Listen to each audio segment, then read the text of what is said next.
Hello friends, I am your educator Miss Picker at Study Bar and I hope you all are hale and hearty in this second wave of the COVID-19 जिसका peak चला गया है but still you have to be prepared to fight with the third wave of the COVID-19 especially the young ones.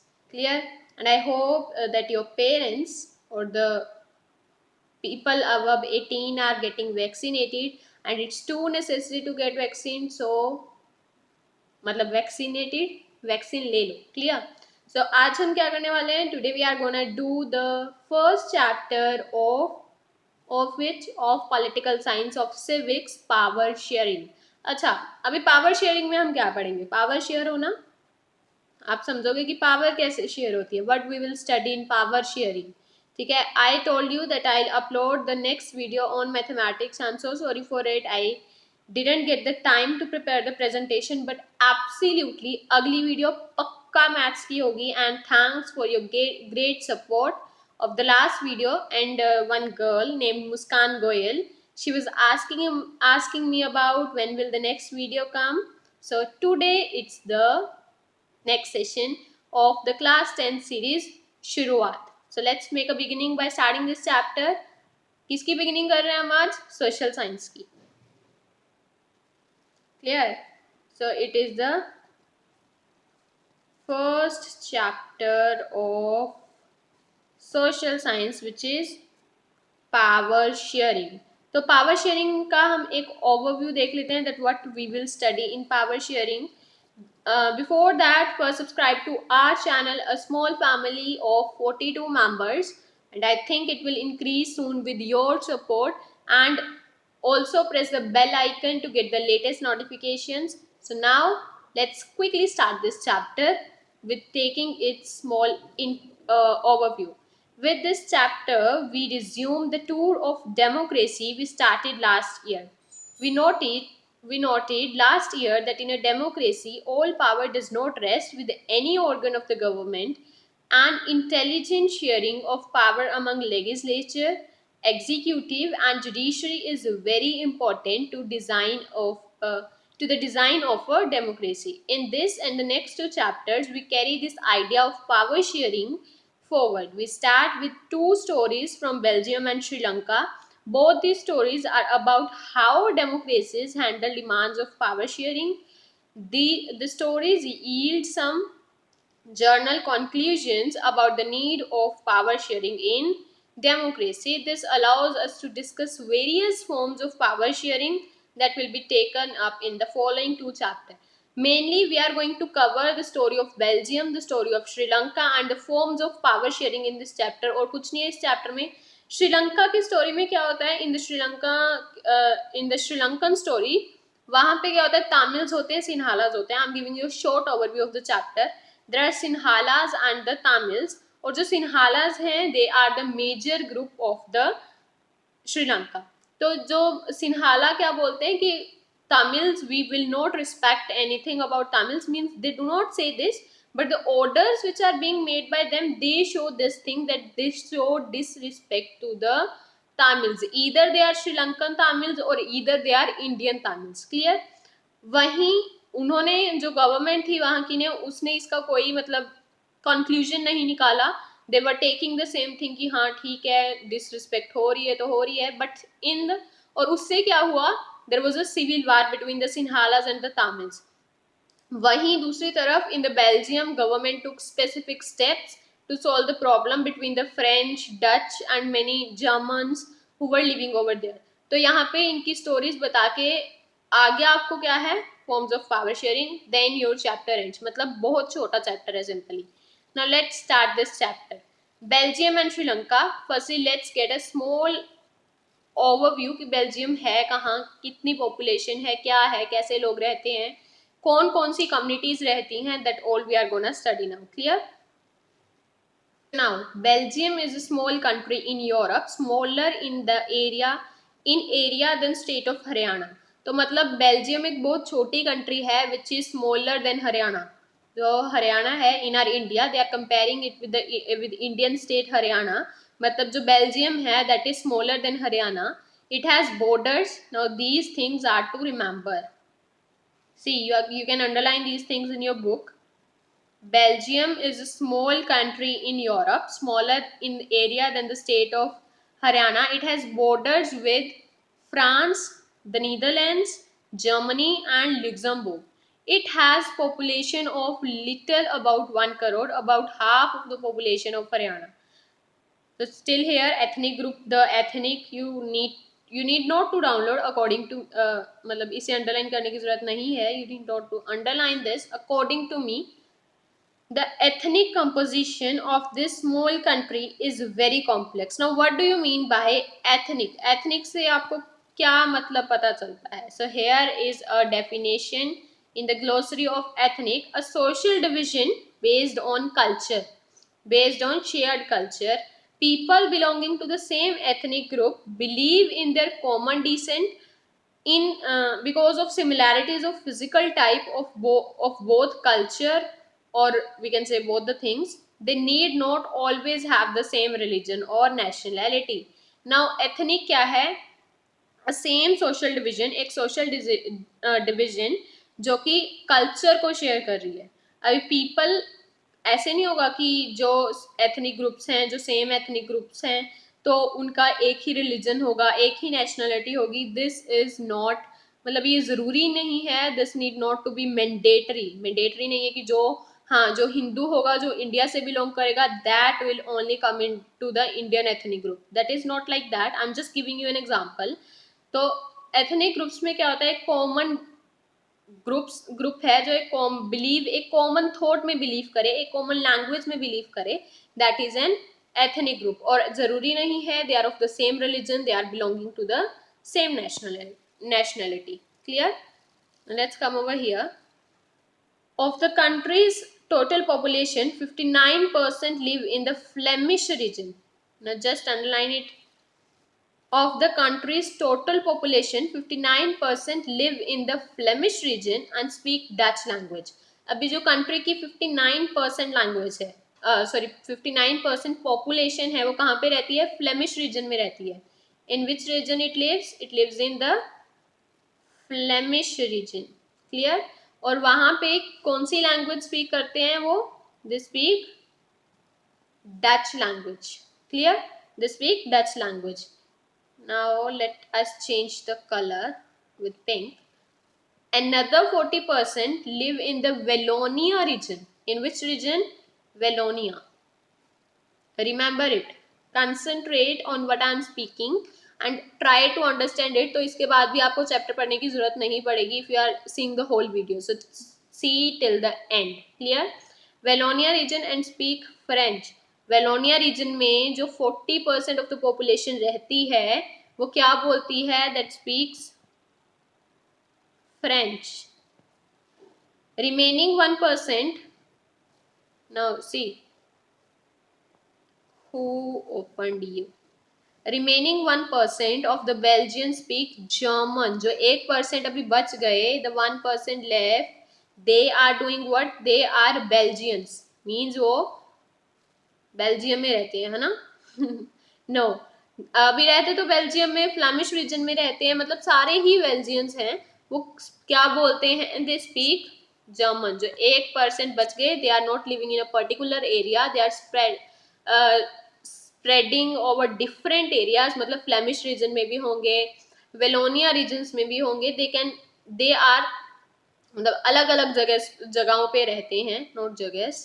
Clear? So 1% they speak, wait, just wait,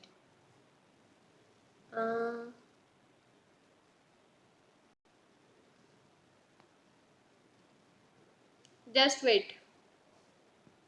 ये क्या हो रहा है भाई? हमने कुछ नहीं किया, सारा गया. चलो कोई बात नहीं, हम कर रहे थे 1%, है ना? तो 1% है वो क्या बोलते हैं? जर्मन. ठीक है? 59% रहते हैं फ्लेमिश रीजन में and they speak French. Clear? Clear? या tell me in the comment session कि आपको सब कुछ समझ आया था. Tell me in the comment session. ठीक है, अभी जो 40% हैं वो रहते हैं वेलोनिया रीजन में एंड दे स्पीक ये डच बोलते थे। वेट वेट वेट वेट, ये डच बोलते थे। Just wait,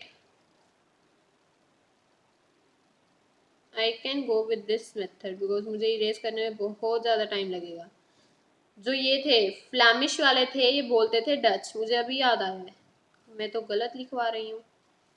so sorry for giving you a small wrong information. अच्छा, अभी 40% पे आते हैं हम।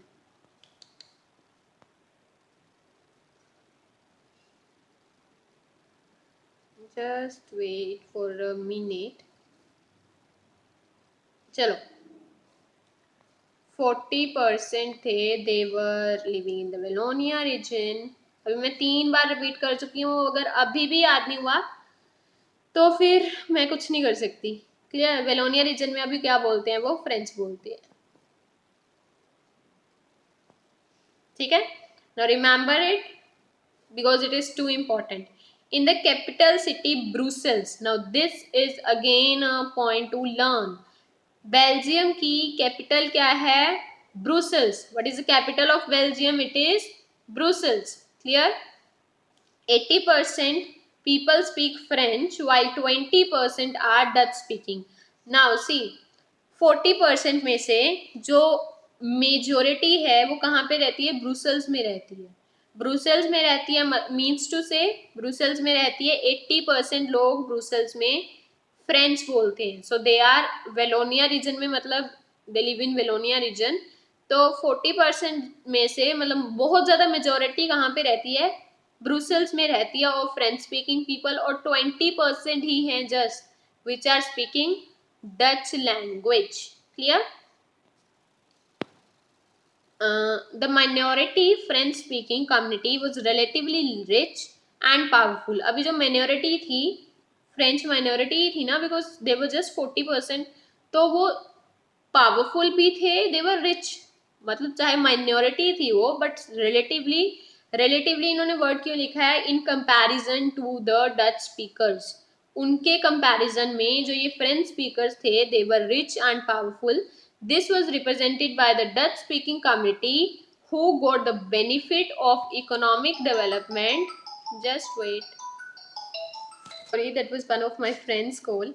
तो हम कहाँ पे थे कि डच स्पीकर्स को राइट मिला था इकोनॉमिक डेवलपमेंट का एंड एजुकेशन मच लेटर मतलब कि उनसे पहले इकोनॉमिक डेवलपमेंट का और एजुकेशन का राइट किन्हें मिल चुका था? फ्रेंच स्पीकर्स को। Clear? Now we are over here. The tensions between the Dutch speaking and French speaking communities rise in 1950s and 1960s। अभी जो उनमें जो प्रॉब्लम्स कंट्रोवर्सीज पैदा हुई थी, they were rising in 1950s and 1960s। The tension between the two communities which was more acute in Brussels. अभी उनमें क्या हुई थी? कंट्रोवर्सीज हुई, कुछ कॉन्ट्राडिक्शंस हुई, और वो बहुत कम थी in Brussels which was the state of the capital of Belgium. Brussels presented a special problem. The Dutch speaking constituted a majority in the country but a minority in the capital. अभी जो सबसे मतलब Brussels ने उनकी special सबसे main problem क्या बताई? That जो डच स्पीकर्स हैं, they are the majority in the country. मतलब बेल्जियम में तो वो हद से ज्यादा है, मतलब 80% हैं, but they are a minority in the Brussels. मतलब कि कैपिटल में 80% बट ब्रुसेल्स में just 20%। Minority in the country, sorry majority in the country and minority in the Brussels. Clear? Let us compare this to the situation in another country, Sri Lanka. अभी यहाँ तक आपका हो गया Belgium का part cover. ठीक है? Now let us compare this situation with another country, Sri Lanka. अभी श्रीलंका का केस तो मतलब उन्होंने तो ध्यान ही नहीं दिया। Sri Lanka is an island nation. Wait, यहाँ पे I am gonna erase everything and I am gonna change the pen color. Which should we choose? Let's take the purple. Yeah. Sri Lanka is an island nation just a few kilometers of the southern coast of Tamil Nadu. अभी जो this is near about 30 to 31 kilometer from southern coast of Tamil Nadu. Tamil Nadu से just अगर हम island वाले वे से जाते हैं तो it is just 30 to 31 kilometre. अभी ये क्या है, एक आइलैंड नेशन है जो थोड़ी सी ही दूर है from where from the southern coast of your Tamil Nadu. Clear. It has about 2 crore people as same as Haryana. मतलब कि बेल्जियम में उन्होंने बोला था हाफ पॉपुलेशन है तो वहां पे जस्ट 1 करोड़ के नियर अबाउट है. But in Sri Lanka there are 2 crore people which is near about the population in Haryana. Like other nations in South Asia region, Sri Lanka has a diverse population. The major social groups are the Sinhala speakers. मैंने आपको बताया था Sinhala speakers हैं which are 74%. देखा कितनी majority है. Sinhala and Tamil speakers 18%. मतलब तमिल में आगे दो सब डिविजन्स हैं which are the Sri Lankan Tamils and the Indian Tamils. Now see, look at the map of Belgium and Sri Lanka and do you find concentration of different communities. अभी जो आपको येलोइश पार्ट दिख रहा है, see the part which is visible to as yellowish, वो तो क्या है, फ्लेमिश. मतलब इतने एरिया में, ये सारे एरिया में, ये सारा एरिया कौन सा है, एक मिनट, just wait for a minute. यहाँ पे जो आपको सारा येलोइश एरिया दिख रहा है, जो सारा येलोइश और ये मतलब yellowish and dark yellowish area दिख रहा है जो आपको, दैट इज योर बेल्जियम. ये क्या है, आपका बेल्जियम है. एंड यहाँ पे जो ये आपको दिख रहा है छोटू सा प्यारा सा क्यूट सा डार्किश येलो, ये क्या है, वहां की कैपिटल ब्रुसेल्स. क्लियर. अभी ये जो आपको डार्क येलो कलर दिखाया गया है, दिस रिप्रेजेंट, ये सारे यहाँ पे कौन रहता है, डच स्पीकर्स रहते हैं. यहाँ पे कौन रहता है, सॉरी डच स्पीकर्स रहते हैं. ये रहा, यहाँ पे ये फ्लेमिश रीजन है और यहाँ पे सारे डच स्पीकर्स रहते हैं. एंड ये है आपका ब्रुसेल्स कैपिटल रीजन. क्लियर. अभी यहाँ पे देखो, ये सारा ही आपका वो है, सॉरी ये सारा आपका बेल्जियम है. और ये आपको जो इतना सा एरिया दिख रहा है ना, इतना सा, दिस इज जर्मन. यहाँ पे कौन रहते हैं, जर्मन्स रहते हैं, मतलब कि जो जर्मन स्पीकर्स हैं. और ये जो आपको सारा, ये सारा रेडिश वाला पार्ट दिख रहा है, ये सारा जो आपको रेडिश वाला पार्ट दिख रहा है, यहाँ पे कौन रहते हैं, यहाँ पे रहते हैं फ्रेंच स्पीकर्स. क्लियर है. एक बार दोबारा समझाऊं, just wait for a second. अभी अगर मैं इसको बड़ा करूंगी तो ये मुझे दिक्कत देगा. So I need to do what, I need to like, इसे मैं फिर से क्रॉप करूंगी and I now do it again. Okay. So यहाँ पे देखो, ये सारा आपका हो गया Belgium. Let me use just the blackish pen. तो ये सारा आपका हो गया बेल्जियम. क्लियर है. एंड नेक्स्ट टू इट, ये जो आपको छोटा सा ये दिखाया गया है, ये क्या है, ब्रुसेल्स. क्लियर. और ये जो सारा एरिया दिखाया गया है, यहाँ पे कौन रहते हैं, डच स्पीकर, मीन्स ये क्या है, फ्लेमिश रीजन है. यहाँ पे कौन रहते हैं, यहाँ पे रहते हैं फ्रेंच स्पीकर, मतलब ये वेलोनिया रीजन है. और ये जो आपको दिखाया गया है, यहाँ पे कौन रहते हैं, यहाँ पे जर्मनी के लोग रहते हैं, मतलब सॉरी जर्मन स्पीकर्स यहाँ पे रहते हैं. Clear.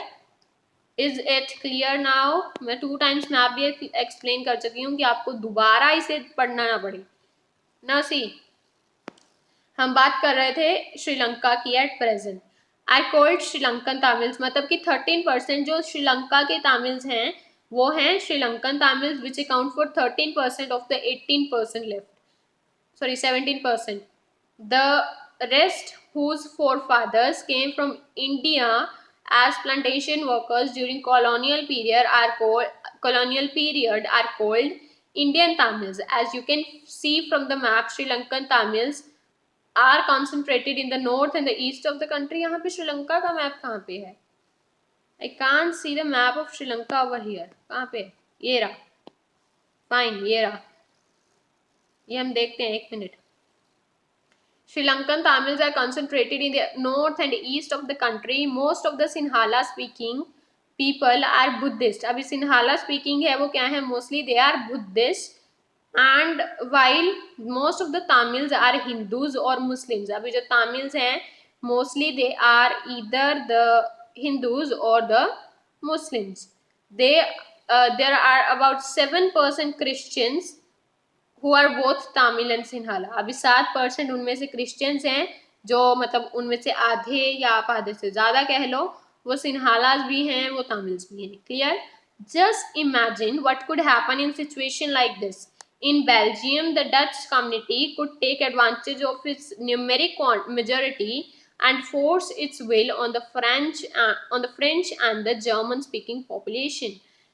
This would push the conflict among communities further. This could lead to a very messy partition of the country. Both the sides would claim control over Brussels. In the Sri Lanka, the Sinhala community enjoyed an even bigger majority and could impose its will on the entire country.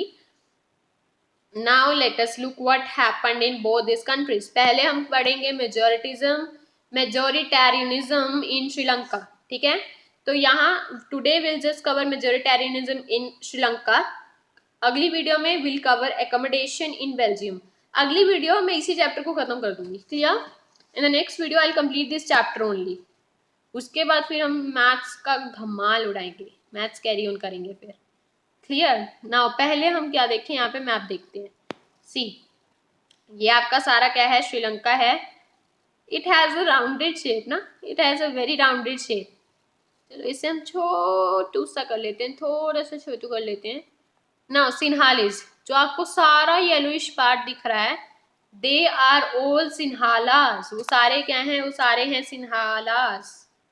ये सारा जितना भी आपको yellowish दिख रहा है, they are Sinhalas. Clear?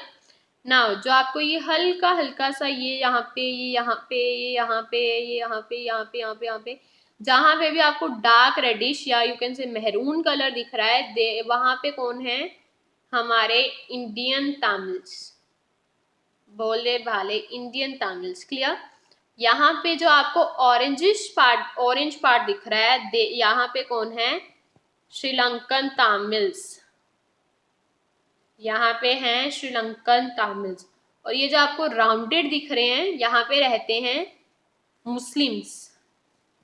यहाँ पे हैं मुस्लिम्स। अच्छा, आप एक चीज नोट कर सकते हो, जो ये ऑरेंज पार्ट है ये है श्रीलंकन तमिल्स, और ये जहाँ कहाँ पे दिख रहे हैं आपको? नॉर्दर्न पार्ट में दिख रहे हैं ना, नॉर्थ और ईस्ट पार्ट में दिख रहे हैं ज्यादातर। So they mostly live in the north eastern part. Clear? ये मैप समझ में आ गया? Now let us study what is majoritarianism. क्या होती है majoritarianism? Now see, a belief that the majority community should be able to rule in a country in whichever state it wants. मतलब मर्जी है, जैसे मर्जी वो जिए। एक ऐसी बिलीफ, एक ऐसा मतलब सजेशन नॉट सजेशन, एक ऐसा मतलब बना हुआ है, फैक्टॉइड बना हुआ है। It's a factoid, not a fact, it's a factoid. Clear?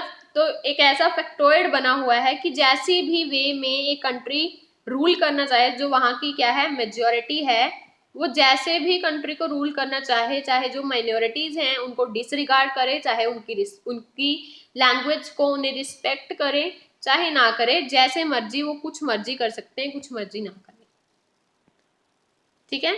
Now let us see what happened in Sri Lanka. I have given you a short glimpse that वहां पे क्या हुआ था? सिविल वार हुई थी, तो मतलब इन्होंने डिसरिगार्ड किया ही होगा, पक्का किया होगा, ऐसे तो हुई नहीं होगी। चलो पढ़ते हैं। Sri Lanka emerge as an independent country in 1948। अभी श्रीलंका क्या बन गई थी? इंडिपेंडेंट कंट्री बन गई थी 1948 में। The leaders of the Sinhala community sought to secure dominance over government by virtue of their majority. अभी जो सिन्हाला कम्युनिटी के लीडर्स थे, उन्होंने क्या किया? सिक्योर करना चाहा गवर्नमेंट को by virtue of their majority. कि हाँ हम बहुत ज़्यादा हैं, 74% है, तो अब हम गवर्नमेंट को अपनी मर्जी से चलाएंगे. As a result the democratic elected government adopted a series of majoritarian measures to establish Sinhala supremacy.